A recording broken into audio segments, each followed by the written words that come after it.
이명박 박근혜 대통령 석방과 관련해 청와대가 국민의 눈높이가 중요하다고 밝혔습니다. 국민의 눈높이는 핑계고 애초에 석방은 추워도 생각하지 않고 있는 것으로 보여집니다. 이낙연 더불어민주당 대표가 가짜뉴스에 더 단호하게 대처하고 필요하면 전담기구 설치도 검토하겠다고 밝혔습니다. 이 대표는 난데없이 미국 의사당 난입 사태를 갖다 붙이기도 했습니다. 김학의 전 법무부 차관의 불법 출국 금지 사건이 수원지검 본청에 재배정됐습니다. 윤석열 총장이 수사를 뭉개던 이성윤 중앙지검장 밑에 검사들을 제외시킨 것이란 분석이 나옵니다.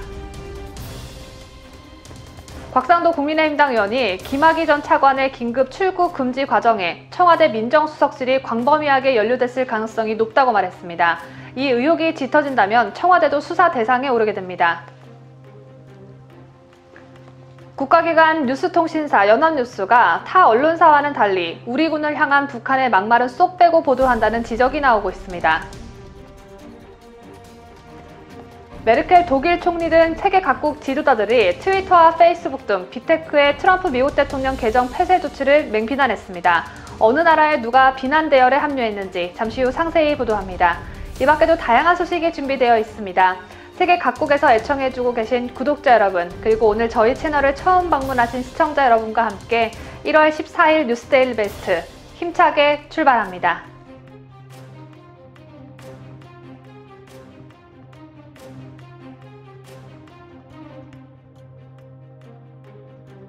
시청자 여러분 안녕하십니까? 뉴스데일리 베스트 시작합니다. 박근혜 대통령의 최종 형량이 오늘 대법원의 최종 판단으로 확정됩니다. 대법원 3부는 오늘 오전 11시 박근혜 대통령의 제3고심 선고 공판을 여는데요. 박 대통령은 지난해 7월 파기환송심에서 뇌물 혐의의 징역 15년과 벌금 180억 원을, 국고손실 등 나머지 혐의에 징역 5년을 각각 선고받았고 별도 35억 원의 추징금 명령도 받았습니다. 대법원이 파기환송심 판결대로 형을 확정하면 박 대통령은 새누리당 공천 개입 혐의로 이미 확정된 징역 2년을 합쳐 모두 22년의 형기가 확정됩니다. 이로써 박근혜 대통령의 재판은 JTBC 태블릿 PC 공개 이후 4년 2개월 만에 마침표를 짓게 되는데요. 여기서 마침표라는 표현을 쓴 건 여러분 아시다시피 형이 확정이 되어야만 사면의 요건이 갖춰지기 때문입니다. 하지만 마침표란 의미 그대로 오늘 당장 박근혜 대통령께서 겪고 계신 고초가 끝나고 댁으로 돌아가신다면 얼마나 좋을까요? 이낙연의 입에서 시작된 두 전직 대통령의 사면 이슈가 불거지고 언론 등에서는 박근혜 대통령의 형이 확정된 다음에 본격적으로 논의가 이루어질 것이란 예상이 많았습니다. 사면권을 가지고 있는 건 여당의 대표가 아니라 문재인이었기 때문에 청와대와 사전 논의가 있었을 것이다 라는 예측과 소문도 무성했죠. 여기에다 각종 여론조사 지표에서 두 전직 대통령에 대한 사면 찬성이 반대와 비등하게 나오며 여론도 많이 호전된 상태였습니다. 하지만 보궐선거를 앞두고 야권 분열을 노렸던 이들에게 복병이 등장했죠. 바로 여권의 강성 지지층들의 반대와 이로 인한 당내 분열이었는데요. 심지어 사면론을 주장한 이낙연 당대표를 향해 사퇴하라는 비판이 빗발치기도 했습니다. 그 사이 사면의 주체인 문재인과 청와대는 당이 돌아가는 상황과 여론의 추이를 유심히 지켜봤을 것입니다. 그리고 박근혜 대통령의 형이 확정되기 하루 전 청와대에서 첫 공식 입장이 어제 나왔습니다. 청와대 정무수석인 최재성의 입에서 나왔으니 개인 의견이라기보단 청와대의 입장이라고 봐도 무방할 듯한데, 최재성 청와대 정무수석은 어제 한 라디오 프로그램에 출연해 두 전직 대통령 사면에 관한 의견을 묻자 사면은 대통령의 고유 권한이고 고유 권한은 국민으로부터 위임받은 권력이기 때문에 국민이란 두 글자를 빼고 생각하기 힘들다며 국민의 입장에서 국민의 눈높이에서 해야 하지 않겠느냐라고 말했습니다. 최 수석은 특히 정치적 공방을 할 필요도 해서도 안 될 사안이라고 강조했는데요. 최 수석이 개인적 의견이라는 점을 전제로 했지만 그동안 청와대가 사면에 관해 함구했던 만큼 청와대의 첫 반응으로 해석될 수 있습니다. 더군다나 최재성은 문재인의 복심으로 꼽히는 인물이기도 하죠. 그런 최재성 정무수석이 박근혜 대통령 형 확정 전날 친여 성향이라고 볼 수 있는 CBS 김현정의 뉴스쇼에서 저런 발언을 했다는 점은 오늘 이후 본격적으로 불거질 대통령 사면론을 일단 잠재우고 조금 더 여론의 동향과 이해득실을 따져보겠다는 의도로 해석됩니다. 더 단도직입적으로 말하면 서울 부산시장 보궐선거 초반 판세와 다음 달로 예정된 코로나 백신 이후의 여론 추이에 대한 간을 더 보겠다는 것이겠죠. 시청자 여러분, 단 한 가지만 기억합시다. 오늘 열리게 될 박근혜 대통령의 제3고심 선고 공판은 요식행위에 불과하고 정치적 재판이라는 걸 많은 분들이 인지하고 계실 것입니다. 하지만 문정권의 정치 보복은 이미 선을 넘었습니다. 잔인하기 이를 데가 없습니다. 그렇다면 박근혜 대통령에게 씌웠던 혐의들과 그에 대한 판결들을 반드시 기억합시다. 그리고 문재인에게 그걸 엄격히 적용합시다. 그렇다면 문재인은 과연 얼마의 형을 받게 될까요? 국민 한 분 한 분께서 헌법재판소 재판관이 됐다는 생각으로, 국민 한 분 한 분께서 판사가 됐다는 생각으로 지난 4년간의 문재인의 실정을 하나하나 떠올려 보시기를 바라겠습니다.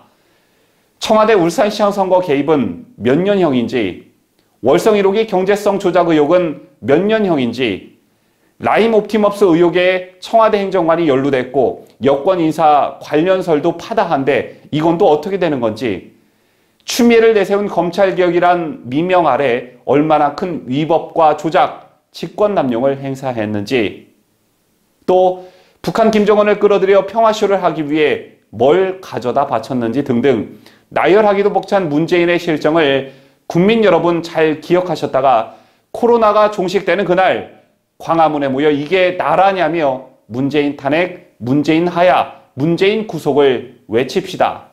그날이 곧 멀지 않았습니다. TV조선은 2014년 12월 최선씨가 박근혜 대통령의 옷을 고르는 일명 의상실 CCTV 영상을 확보했습니다. 이 영상은 2016년 10월 24일 HATBC의 최순실 태블릿 PC 보도가 나온 다음 날인 10월 25일 기다렸다는 듯 시청자 앞에 등장했습니다. 그 이면엔 이진동 TV조선 사회부장이 있었습니다. 최서원 씨 측근이었던 고영태는 2014년 말 정윤회 문건이 터졌을 때 그 국면에서 이진동 부장이 의상실 영상을 공개하고 2015년 문체부 예산자료 등을 공개했다면 파장이 만만치 않았을 텐데 보도하지 않았다며 자료를 갖다 줘도 이진동 부장은 기다리라는 반응뿐이었다라고 말한 바 있죠. 이진동 사회부장은 폴리널리스트란 비판을 받는 인물이었습니다. 한국일보, 조선일보 기자를 거쳐 2008년 총선에서 경기 안산 지역 한나라당 후보로 출마했다가 낙선한 그는 MB계로 친박계와는 섞일 수 없는 인사였습니다. 당시에도 유명한 특종 기자였던 그는 낙선한 뒤 TV조선 기자로 복귀했는데 그 이후 고영태 일당과 밀착하며 알게 된 정보를 축적해 이른바 특종을 터뜨리게 되죠. 때문에 일각에선 그를 최순실 게이트의 설계자라고 부르기도 합니다. 자, 그런데 여기서 윤석열 검찰총장의 이름이 등장합니다.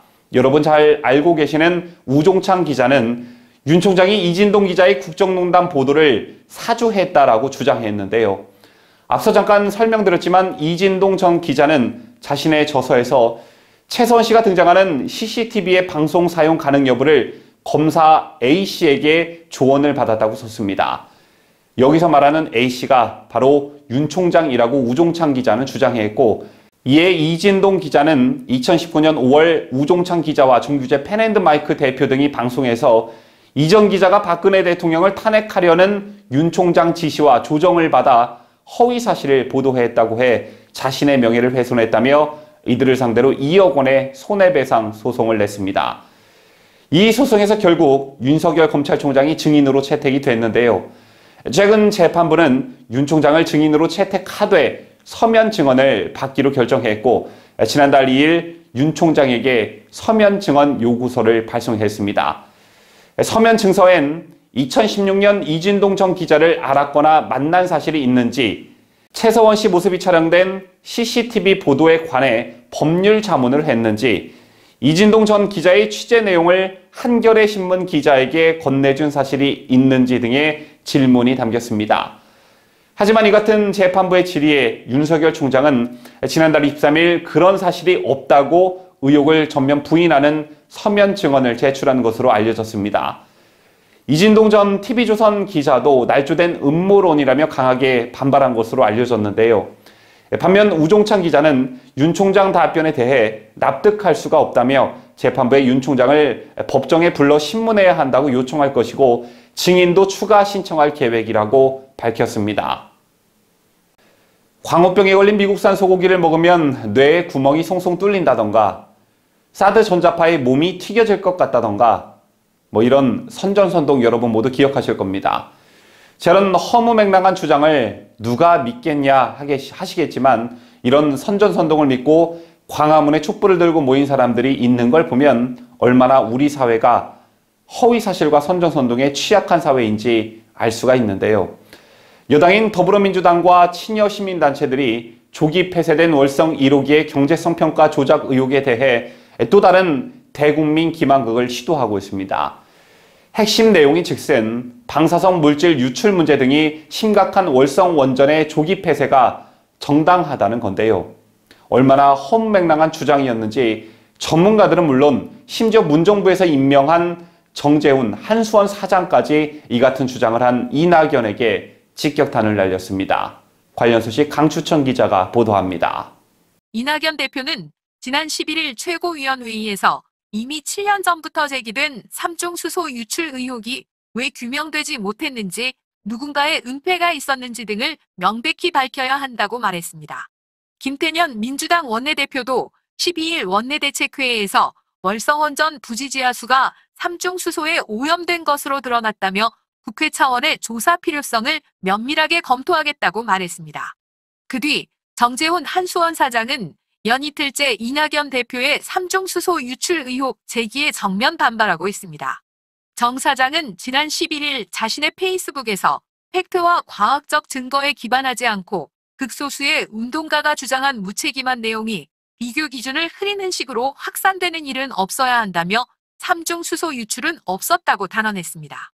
정 사장은 12일에도 자신의 SNS에서 지금까지 나온 그대로 삼중 수소가 원전 부지 내에서 안전하게 관리되어 왔고 문제로 회자된 외부 유출은 전혀 없었다고 주장했습니다.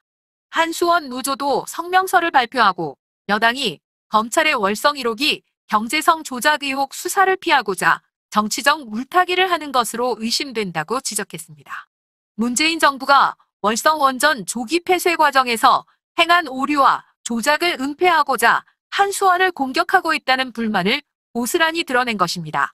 이와 관련해 정용훈 카이스트 원자력 및 양자공학과 교수 역시 월성 주변 지역 주민의 삼중 수소로 인한 1년간 피폭량은 바나나 6개나 멸치 1g을 섭취했을 때의 수준이라며 월성 방사능 이야기는 월성 수사 물타기를 하기 위한 것이라고 했습니다. 정범진 교수도 삼중 수소 유출 문제는 뭐가 낡거나 닳아서 생긴 문제가 아닌데 여기에 노후 원전이라고 엮는 것은 월성 1호기 조기 폐쇄 수사를 방해하려는 의도로 보인다고 지적했습니다. 국민의힘 과학기술정보방송통신위원회 소속 의원들은 월성 원전에서 방사성 물질이 유출됐다는 게 사실 무근으로 밝혀졌다며 공당의 대표가 사실관계도 확인하지 않고 감사원까지 흔들려는 이 태도가 정녕 책임 있는 모습인지 되묻고 싶다고 했습니다. 그러면서 당장 원전 수사 방해와 감사원 흔들기를 중단하라고 요구했습니다. 앞서 지난 7일 포항 MBC는 한수원 자체 조사 결과 경북 경주 월성원전 부지가 광범위한 방사능 오염에 노출돼 10여 곳 지하수에서 방사능 물질인 삼중수소가 검출됐다고 보도한 바 있습니다. 자유대한민국을 수호하는 유대배 강추천입니다. 더불어민주당이 수세에 몰릴 때 사용하는 이른바 치트키가 있죠. 한 가지는 이명박 박근혜 전임 정부들 탓이고요. 또 한 가지는 언론 탓입니다. 그러면서 자신들에게 불리한 보도와 국민들의 주장은 모두 가짜뉴스로 몰아가곤 하죠. 가짜뉴스를 쟁점화하는 쪽의 의도는 대개 불순합니다. 이들은 가짜뉴스를 진짜 걸러내려는 것이 아니라 어떤 사안이든 가짜뉴스 프레임을 더 씌워 논점을 흐리려고 하죠. 그리고 일종의 겁을 줘 입막음까지 시도하기도 합니다. 즉 자신들을 향한 비판 여론을 옥죄려 하는데 그 목적이 있다고 볼 수 있습니다. 2018년 10월 당시 이낙연 국무총리는 국무회의에서 가짜뉴스는 사회 공적이라며 검경의 엄정 대응을 지시해 논란을 불러일으켰습니다. 그러자 즉각 야당에선 비판 여론이 쏟아졌는데요. 우선 법여권으로 분류되는 추혜선 정의당 의원은 민주국가에서 어떻게 국가가 나서서 가짜뉴스를 잡느냐, 발상부터가 잘못됐다며 과거 기자로서 언론 자유를 위해 싸운 총리가 이렇게 가짜뉴스를 지목하고 검경의 신속한 수사를 지시한 자체를 이해하지 못하겠다고 비판했습니다. 당시 이태규 바른미래당 의원도 정부가 연일 가짜뉴스 타령에 몰두하고 있는데 이는 전체주의적 국가 분위기를 조성할 수 있다며 가짜뉴스는 당사자가 사법당국에 조치를 요청하면 되지 정부가 들고 나오는 게 민주적 관점에서 바람직하냐라고 지적했고요. 성일종 자유한국당 의원도 미국산 소고기를 먹고 광우병에 걸린 국민이 있느냐, 미군 잠수함과 세월호가 충돌했느냐, 천안함 폭침이 북한의 소행이 아니라는 말을 믿느냐며 이런 가짜뉴스가 나왔을 때 정부가 조사한 적이 없었다라고 맹비난했습니다.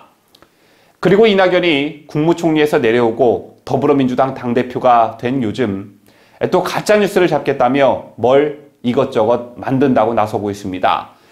제가 볼 땐 민주당이 말하는 가짜뉴스의 기준이란 허위냐 아니냐가 아니라 아마도 자신들에게 불리하냐 유리하냐가 그 기준이 될 듯합니다. 보도에 강혜욱 기자입니다.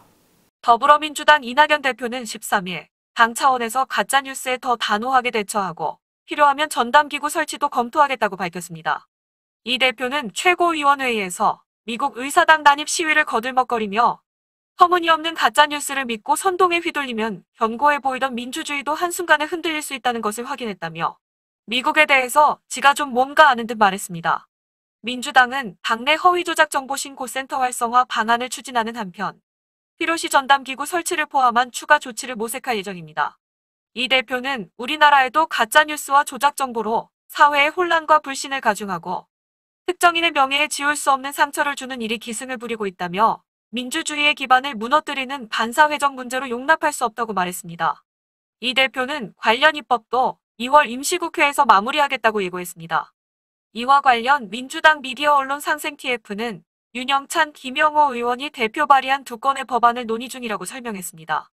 윤 의원이 발의한 정보통신망 이용 촉진 및 정보보호법 개정안은 고의적 반복성 허위사실 유포로 손해를 입은 경우 손해배상을 청구할 수 있도록 했고 김 의원이 발의한 언론중재 및 피해구제법 개정안은 본래 피해자와 협의 대상이었던 언론사의 정정보도의 시간 분량 등을 명시적으로 규정하도록 했습니다.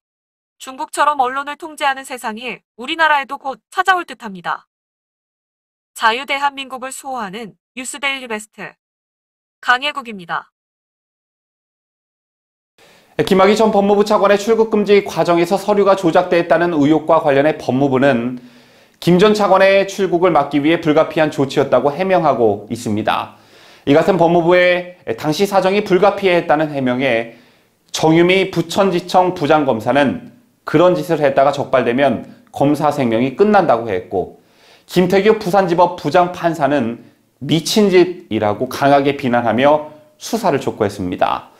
제처럼 법조계와 검찰이 들끓고 있는 가운데 대검찰청은 이 사건을 수원지검 안양지청에서 수원지검 형사 3부로 재배당했습니다. 이 사건을 맡게 된 이정섭 수원지검 형사 3부 부장검사는 2019년 김학의 수사단 출신으로 김 전 차관 수사를 담당했었고 조국 전 장관 관련 수사도 맡은 인물입니다. 제 같은 대검찰청의 움직임에 법조계에선 이 사건을 뭉개던 이성윤 휘하의 검사들을 다 빼고 윤 총장이 불법 출금을 본격적으로 수사할 것이란 전망이 나오고 있습니다. 재론 가운데 김학의 전 법무부 차관에 대한 불법적인 긴급 출국 금지 과정에 청와대가 개입했는지도 밝혀야 한다는 주장이 나왔습니다. 민정수석 출신의 곽상도 의원이 이 문제를 제기했는데 어떤 이유에서인지 강추천 기자가 보도합니다. 곽상도 국민의힘 의원이 언론과 통화에서 김 전 차관의 긴급 출금 과정에 청와대 민정수석실이 광범위하게 연루됐을 가능성이 높다고 말했습니다.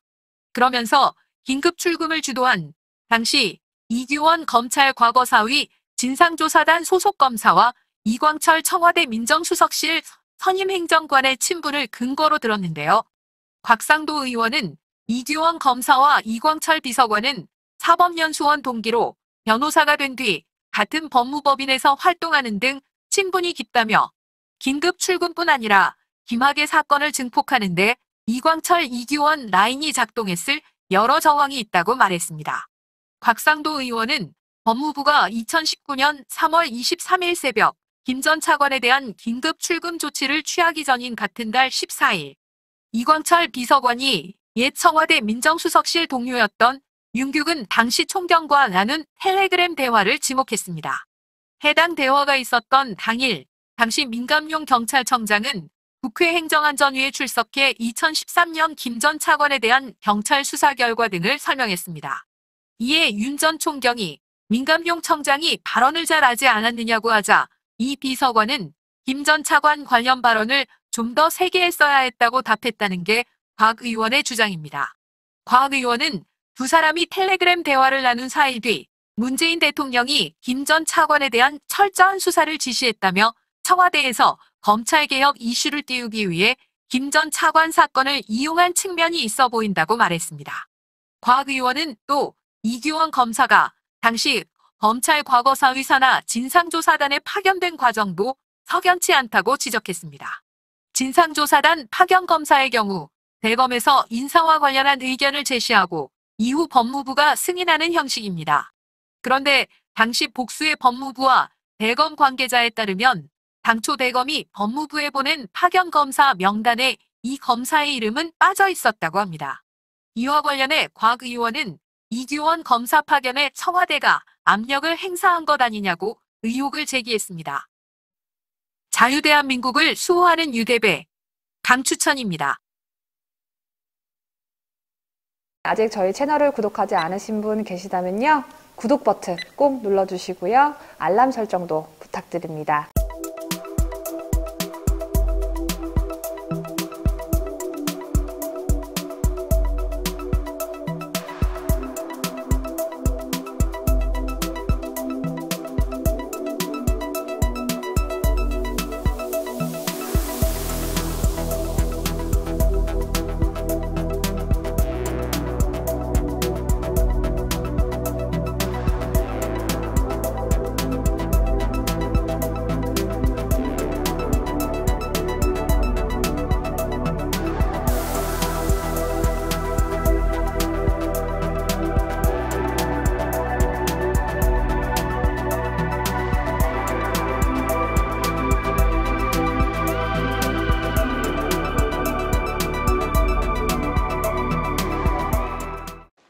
코로나 속 최악의 고용 상황이 적나라하게 드러나고 있지만 정부는 당혹스러움을 감추지 못하면서도 그 당황스러움을 애써 감추려 애쓰는 모양새입니다. 홍남기 경제부총리 겸 기획재정부 장관이 어제 경제관계장관 회의를 열고 고용 충격이 더 확대된 점에 대한 깊은 우려를 표했는데 고용지표 통계를 본인 입맛대로 분석했습니다. 결과적으로 나타난 통계를 바탕으로 회의를 해야겠는데 그 통계를 인정하고 싶진 않은 거죠.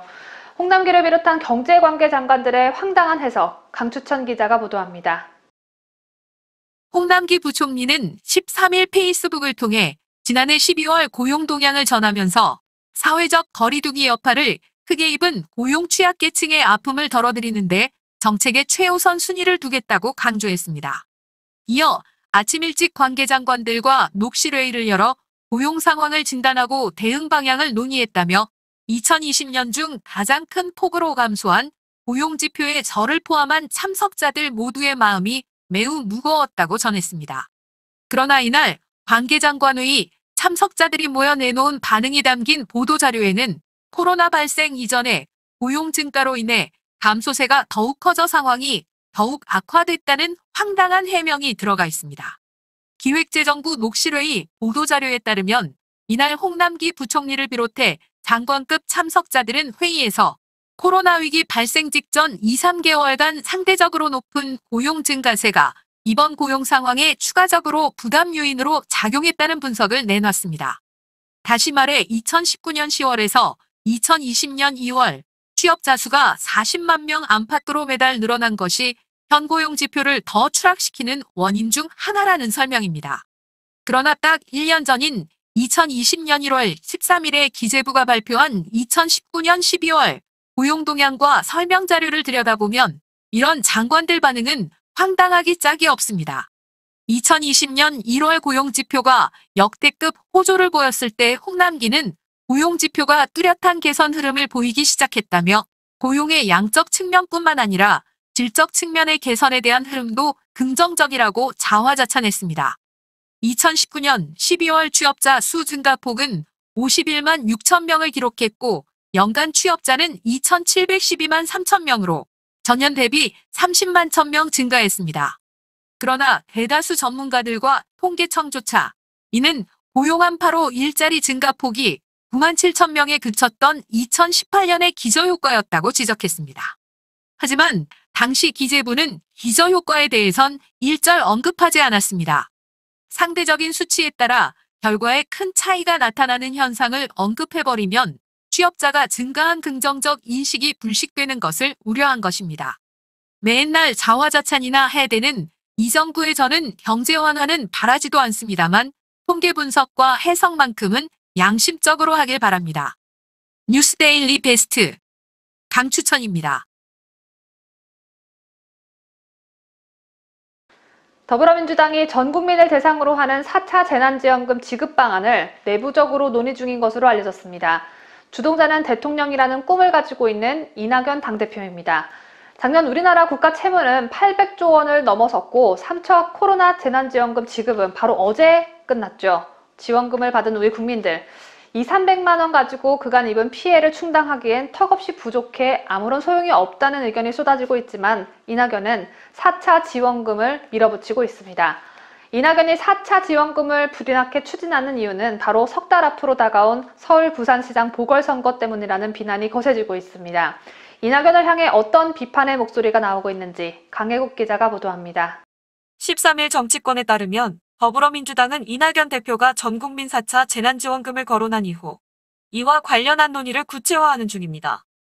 자영업자와 소상공인 등을 대상으로 핀셋 지원한 3차 재난지원금과 달리 4차는 전 국민을 대상으로 해야 한다는 의견입니다.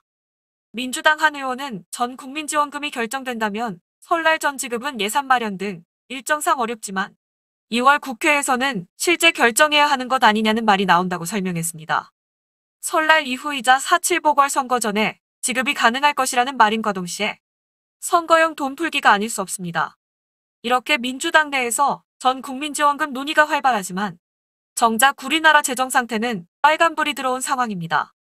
정부는 2020년 12월을 포함할 경우 지난해 국가 채무가 846조 9천 원이 될 것으로 내다보고 있는데 이는 지난해 4차례 이뤄진 추가 경정 예산안의 영향이라는 것이 기획재정부의 설명입니다. 전문가들은 정부가 재정 운용에 신중을 기해야 한다고 조언합니다. 성태윤 연세대학교 경제학과 교수는 코로나 장기화 등 상황이 변할 수 있는 만큼 정부가 이를 고려해 재원 관리를 해야 한다고 지적했습니다.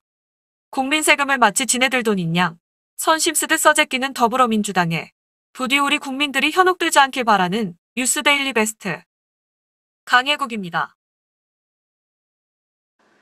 더불어민주당이 이낙연발 코로나 이익공유제 마련을 위한 태스크포스를 출범시키는 등 구체적인 작업에 들어갔습니다. 코로나 확산으로 비대면 사업에서 수혜를 본 카카오, 네이버 등 플랫폼 기업과 음식 배달업체죠. 배달의 민족이 참여 대상으로 거론됩니다. 민주당은 이들 기업들에게 자발성을 강조하고 있지만 사실상 협박이나 다름없다는 말이 나옵니다.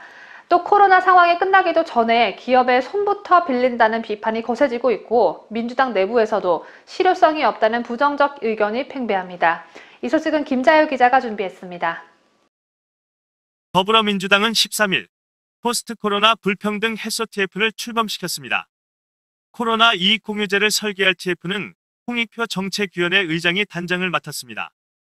홍익표는 외국 및 국내 기업의 사례 조사와 분석을 통해 사회적으로 확산할 수 있는 모델을 마련할 계획이라며 어느 정도 방안이 숙성되면 노동계를 포함한 경제사회 주체들과 함께 사회적 대화를 시작할 것이라고 말했습니다.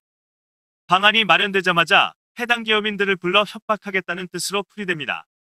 코로나 이익 공유제의 필요성을 가장 먼저 언급한 이낙연 민주당 대표는 이날 국회에서 열린 최고위원회에서 이익 공유제는 역사상 가장 불평등한 불황을 방치하지 않고 연대와 상생의 틀을 마련해 함께 잘 사는 대한민국을 만들려는 보완적 방안이라며 민간의 자발적인 참여로 추진되는 것을 원칙으로 했으면 한다고 밝혔습니다. 그러면서 플랫폼 경제 시대에 적합한 상생협력 모델을 개발했으면 한다. 예컨대 플랫폼 기업과 자영업자가 공동 노력으로 이익을 늘리면 자영업자의 마진율을 높이거나 수수료를 인하하는 방식으로 이익을 공유할 수 있을 것이라고 했습니다. 하지만 공동 노력으로 발생한 이익을 구분하기가 모호한 데다 말로만 자발이고 사실상 강제로 기업을 끌어들이는 게 아니냐는 우려가 커지고 있습니다. 방법 또한 마땅치 않습니다. 특정 기업이 코로나가 확산한 지난 1년 동안 이익을 봤다고 해서 코로나로 인한 이익을 따로 산출해 내기가 쉽지 않기 때문입니다. 민주당 내에서는 부유세를 추가로 걷자는 목소리도 나옵니다. 이상민 민주당 의원은 이날 페이스북에 이익공유제 취지는 공감하지만 자발적 참여는 실효성이 담보되지 않는다며 압박 또는 관제 기부의 위험도 있다고 했습니다. 그러면서 그보다는 부유세 또는 사회적 연대세 방식이라는 전공법으로 하는 것이 적절하다고 주장했습니다. 이익공유제나 부유세나 말만 달랐지 근본적인 생각은 똑같네요. 민주당은 기업의 자발적 참여를 강조하면서 배달앱 등 특정 업계를 염두에 두고 하는 것은 전혀 아니다라고 선을 그었습니다. 하지만 민주당 안팎에서는 비대면 시대의 주요 수혜 기업인 배달의 민족, 카카오, 네이버 등이 참여 대상으로 거론되고 있습니다. 이낙연이 플랫폼 경제 시대에 적합한 상생협력 모델을 개발했으면 한다고 강조한 것도 이런 추측에 힘을 실었습니다. 이낙연은 예컨대 플랫폼 기업과 자영업자가 공동 노력으로 이익을 높이면 자영업자의 마진율을 높이거나 수수료를 인하하는 방식으로 이익을 공유할 수 있을 것이라고 밝혔습니다. 플랫폼 기업들이 눈에 불을 켜고 이낙연의 입을 주목하고 있을 것 같습니다. 제가 요 며칠간 이낙연을 주의 깊게 살펴본 결과 이낙연은 시장 경제의 시효자도 모르는 인물 같습니다. 깡패들이 시장에서 열심히 일한 상인들 돈을 갈취해가는 장면이 떠오르는 소식을 전한 저는 뉴스데일리 베스트 김자유입니다. 이익공유제라는 공산당식 정책을 밀어붙이는 이낙연 더불어민주당 대표가 벌써부터 역풍을 세게 맞았습니다. 이낙연 대표가 차기 대선주자 경쟁에서 이재명과 윤석열 검찰총장에 한참 밀린 3위를 기록했습니다. 여론조사 전문기관 한길리서치가 쿠키뉴스의 의뢰로 지난 9일에서 11일 4일간 전국 성인 남녀 1,004명을 대상으로 여야 차기 대선주자 선호도를 조사해 13일 발표한 결과에 따르면 이재명 25.5%, 윤석열 23.8%를 기록하며 양강구도를 형성했습니다. 이낙연 더불어민주당 대표는 14.1%로 2위인 윤석열 검찰총장과 격차는 무려 9.7%였습니다. 이낙연 더불어민주당 대표의 인기가 점점 하락하고 있는 이유를 이낙연 본인은 과연 파악하고 있을지 의문인데 원인 파악을 하지 못하고 이익 공유제 같은 달나라 발언을 이어나간다면 이낙연은 대선에서 점점 더 멀어질 것으로 전망됩니다. 한양대학교 교수로 재직하다 2015년 김부겸 전 더불어민주당 의원을 도우며 정치에 입문한 백종훈 대구 수성구 의원이 민주당을 탈당했습니다. 어제였던 13일 우체국 등교와 팩스로 민주당의 탈당계를 제출한 백 의원은 2년여를 지나오면서 바라본 민주당과 대통령은 처음 했었던 약속들을 잊어갔다. 기회는 평등할 것이고 과정은 공정할 것이며 결과는 정의로울 것이라는 대통령 취임 당시의 약속은 조국 전 청와대 민정수석 사건을 비롯한 많은 사건 사고들을 통해 국민들에게 더 큰 실망감을 안겨줬다며 탈당의 이유를 설명했습니다. 백종훈 대구시 의원의 민주당 탈당으로 대구 8개 구군 기초의회 중 유일하게 민주당이 다수였던 수성구 의회는 민주당 9명, 국민의힘당 9명, 정의당 1명, 무소속 1명 구도가 됐습니다. 백종원 의원은 정당과 이념을 떠나 대한민국 모두의 대통령이 되겠다는 그 약속은 지켜지지 못했고 사상 유례없는 분열과 갈등의 양상을 보이면서 국민을 갈라놨다며 여성 인권을 대변한다고 자처하던 민주당 출신 광역단체장들의 연이은 성범죄와 함께 우리 편 감싸기를 위해서 피해자를 모욕하는 모습을 보면서 인면수심과 아시탑이라는 말이 떠올랐다고 했습니다. 아울러 대통령과 당 지도부에게 바른 소리를 전달하고 문제를 지적했던 소장파들은 한 명씩 한 명씩 민주당을 떠나갔다며 결국 틀에서 벗어나지 못하고 친문이니 비문이니 하면서 라인과 계파가 다르다는 이유로 기회를 주지 않는 민주당은 더 이상 아니라고 생각한다고 말했습니다.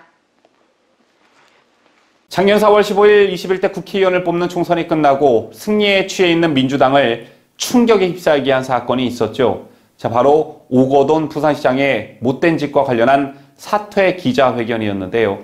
당시 오거돈 부산시장의 사퇴 기자회견은 4월 23일이었습니다. 그러니까 총선이 끝나고 약 일주일이 지난 시점이었죠. 때문에 당시 야권과 언론에선 총선을 염두에 두고 일부러 시기를 조율한 것 아니냐라는 의혹이 일었습니다. 하지만 경찰은 이 건을 무혐의 처리했었는데요. 이 의혹에 대해 검찰이 다시 수사에 나섰다는 소식입니다. 만약 총선을 위해 일부러 시기를 조율한 증거나 정황이 나오게 된다면 부산 보궐선거를 앞두고 다시 여권에 큰 타격이 될 전망입니다. 보도에 강혜국 기자입니다. 오거돈 전 부산시장의 성추행 사건을 수사 중인 부산지검은 오 전 시장의 사퇴 기자회견 시점 조율 의혹에 대해서도 수사를 진행 중인 것으로 전해졌습니다. 오 전 시장의 성추행 사건이 4월 초에 불거졌는데 사퇴 기자회견을 총선이 끝난 뒤 한 게 여권 인사들의 조율에 따른 것 아니냐는 의혹입니다. 선거에 영향을 미치려 했다면 공직선거법 위반 혐의가 적용되는데 대상은 오 전 시장을 비롯해 김혜숙 대통령 인사수석비서관 등입니다. 김 수석에 대해서는 피해자가 상담을 했던 부산 성폭력신고센터와의 관련성을 살펴보고 있는 것으로 알려졌습니다. 성폭력신고센터 홈페이지에 자문위원으로 김혜숙 이름이 있었는데 김 수석과 같은 인물인지를 확인 중인 것으로 전해졌습니다. 김 수석은 당시 자문위원 위촉 여부가 기억나지 않는다고 해명한 바 있습니다. 앞서 경찰은 지난해 8월 공직선거법 위반 혐의에 대해서는 무혐의 처리했습니다. 하지만 검찰은 성추행 혐의와 함께 공직선거법 위반 혐의에 대해서도 조만간 기소 여부를 결정할 것으로 알려졌습니다. 자유대한민국을 수호하는 뉴스데일리 베스트 강혜국입니다. 코로나 백신의 효과를 놓고 이런저런 말들이 참 많죠. 이건 일반인들 뿐만 아니라 전문가들의 의견도 조금씩 차이가 나는데요. 이런 와중에 이런 궁금증이 조금이나마 해소될 수 있는 데이터가 도출이 됐습니다. 이스라엘은 인구 대비 백신 접종률이 22.33%로 세계 1위를 기록하고 있습니다. 인구 약 860만 명 가운데 190만 명 이상이 백신을 맞았는데요. 이스라엘 보건부가 화이자 코로나19 백신 1차 접종 14일 뒤 감염률이 50%까지 떨어지는 것으로 나타났다고 밝혔습니다. 백신의 실제 코로나 감염 예방 효과에 대한 관심이 높은 가운데 이스라엘에서 실제 접종 뒤 효능에 관한 희망적인 연구 결과가 나온 셈입니다. 이스라엘은 지난 10일부터 2차 접종에도 돌입했다고 합니다. 화이자 백신 3상에선 2차 접종을 하고 일주일 뒤에 감염 예방 효과가 무려 95%까지 올라갔다는데요. 이 같은 반가운 소식이 있었던 반면 우려스러운 소식도 있었습니다. 화이자의 코로나19 백신을 맞은 50대 미국 남성이 접종 16일 만에 사망해 보건당국과 제약사가 조사에 나섰습니다. 블룸버그 통신에 따르면 화이자는 성명을 내고 현재까지의 증거를 보면 이 남성의 죽음은 백신과의 연관성을 시사하지 않는다고 밝혔습니다. 미 질병통제예방센터에 따르면 현재까지 미국 내에서 화이자와 모더나 백신은 927만 회가량 접종됐습니다. 이현주 국민의힘 부산시장 예비후보 사무실을 방문한 5명이 확진되면서 캠프 측에 비상이 걸렸습니다. 13일 부산시에 따르면 부산 진구 점포동 한 빌딩에 있는 이 예비후보 사무실에 지난달 30일과 이달 5일 방문한 5명이 확진됐습니다. 전날까지 2명 확진된 데 이어 추가로 3명이 양성 판정을 받았습니다. 한편 이현주 예비후보는 이 행사에 3분 정도 인사만 하고 나가 방문자와 밀접 접촉하진 않았다고 방역당국에 진술했습니다. 캠프 측도 이 예비후보자와 비서가 10일 진단검사를 받은 결과 음성이 나왔다고 밝혔습니다. 방역당국은 현재 관할 보건소가 이 예비후보 선거사무실에 대한 면밀한 역학조사를 진행하고 있으며 방역수칙에 어긋난 부분이 있으면 행정처분을 검토하겠다고 밝혔습니다. 그 동네 사람들은 참으로 이해하기 힘든 기괴한 족속들. 세상 사람 웃길 짓만 골라 하는데 세계적으로 처신머리 골라 할 줄 모르는 데서는 둘째로 가라면 섭섭해할 특등 머저리들. 자, 이 말은 북한 김여정이 문재인 정부를 향해 내뱉은 말입니다. 특히 김여정의 이 같은 비난 담화는 문재인이 신년사를 통해 북한의 비대면 대화라도 하겠다며 적극적 대화 의지를 밝힌 지 하루 만에 나온 것인데요. 북한이 이러는 게 어디 한두 번이겠냐마는 이런 소리를 듣고 유감 발표 한 번 안 하는 청와대에는 귀머거리들만 있는 건지 인내심이 강한 사람들만 있는지 참 궁금합니다. 자, 그런데 이 같은 김여정의 막말이 다른 논란으로 번지고 있습니다. 기괴한 족속들, 특등 머저리들과 같은 단어들이 쌍욕이 아니기 때문에 다른 언론사에서는 이 단어들을 넣어서 기사 제목을 뽑기도 했는데 유독 연합뉴스만 수위 조절을 한 것입니다. 국가기관 뉴스통신사인 연합뉴스는 김여정 당 부부장으로 강등, 남측 열병식 정밀 추적 비난이라는 제목으로 종합 기사를 보도하였습니다. 연합뉴스 기사에서 김여정이 남측 합동참모본부를 향해 해괴한 짓이라며 거칠게 비난했다면서도 북한이 우리 군을 향해 기괴한 족속들, 특등 머저리들이라고 비난한 내용은 보도하지 않았습니다. 자, 때문에 이 같은 연합뉴스의 보도 행태를 두고 정권의 눈치를 보는 게 아니냐는 비판이 쏟아지고 있습니다.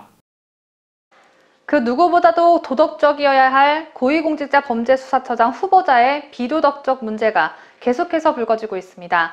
김준호 공수처장 후보자가 헌법재판소 연구관으로 재직 중 육아휴직을 자신의 미국 연수에 이용했다는 의혹, 며칠 전 전해드린 바 있죠. 당시 육아수당을 받았다면 그 돈은 환수조치에 해당한다고 보도해드렸는데 김준호 후보자가 600만 원의 육아수당을 수령한 것으로 확인됐습니다. 김 후보자의 미국 연수는 자기개발, 즉 개인적인 일에 해당하죠. 공무원 규정상 무급인 자기개발 휴직을 사용해야 했지만 일반 육아휴직을 사용하고 육아수당을 챙긴 것입니다.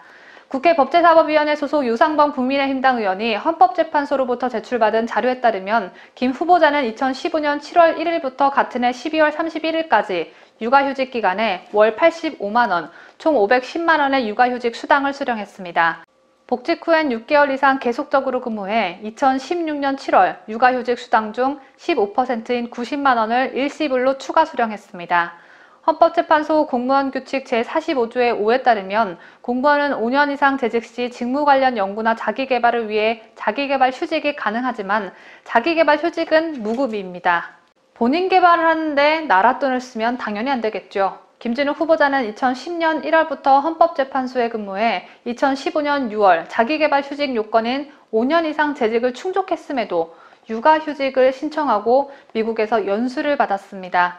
결론적으로 김 후보자는 육아휴직을 신청한 다음 자기개발을 위해 방문연구원 자격으로 연수를 받고 육아수당까지 챙긴 셈입니다.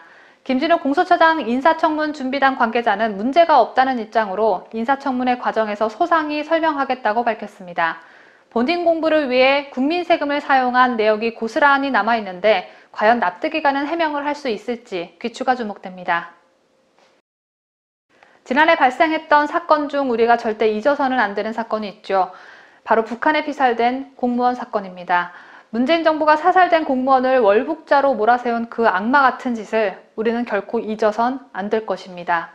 유족들 역시 정부가 진실규명을 위한 일에 나서지 않자 급기야 아들 이모군이 정부를 상대로 정보공개 청구 소송을 제기했습니다.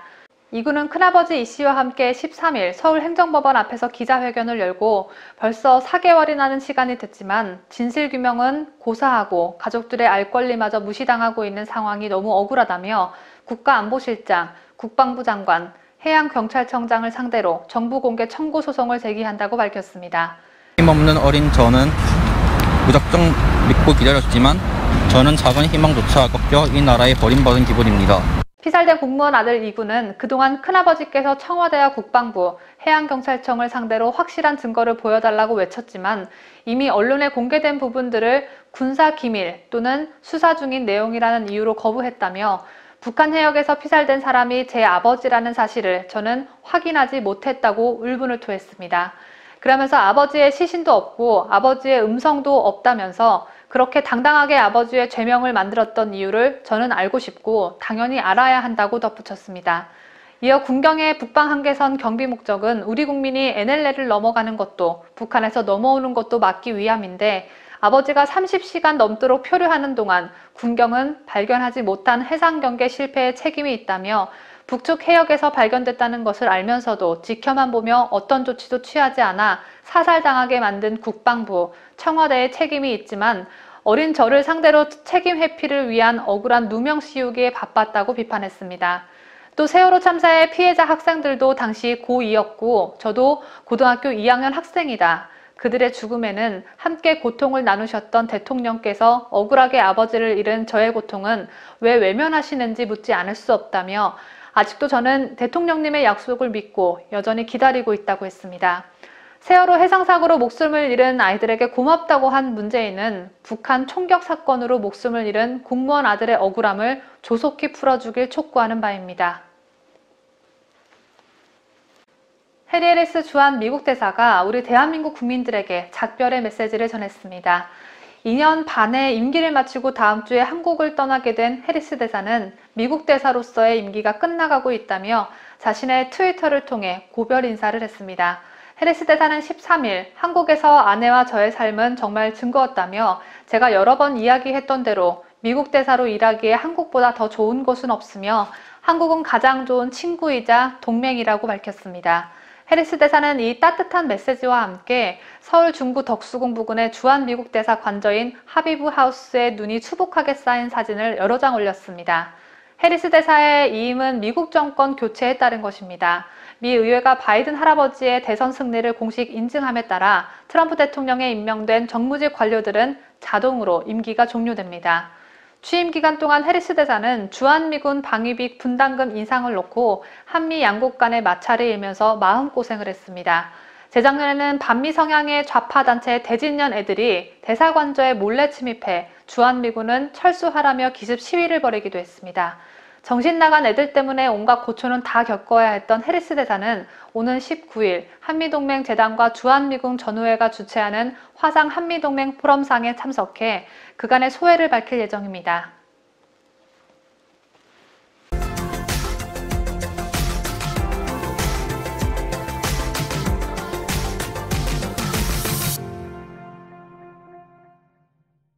이상으로 저희가 준비한 뉴스를 모두 마치도록 하겠습니다. 자, 이른 아침부터 저희 실시간 방송에 참여해 주셔서 채팅창에 응원과 격려의 말씀을 남겨주시는 구독자 여러분께 진심으로 감사드립니다. 저는 내일 여러분께서 꼭 아셔야 할 뉴스를 가지고 다시 돌아오도록 하겠습니다. 지금까지 저는 뉴스데일리 베스트 민앵커였고요. 끝까지 시청해주신 여러분 대단히 감사합니다. 뉴스데일리 베스트는 구독자 여러분의 소중한 구독료를 운영합니다. 여러분의 자발적 구독료 참여를 기다립니다.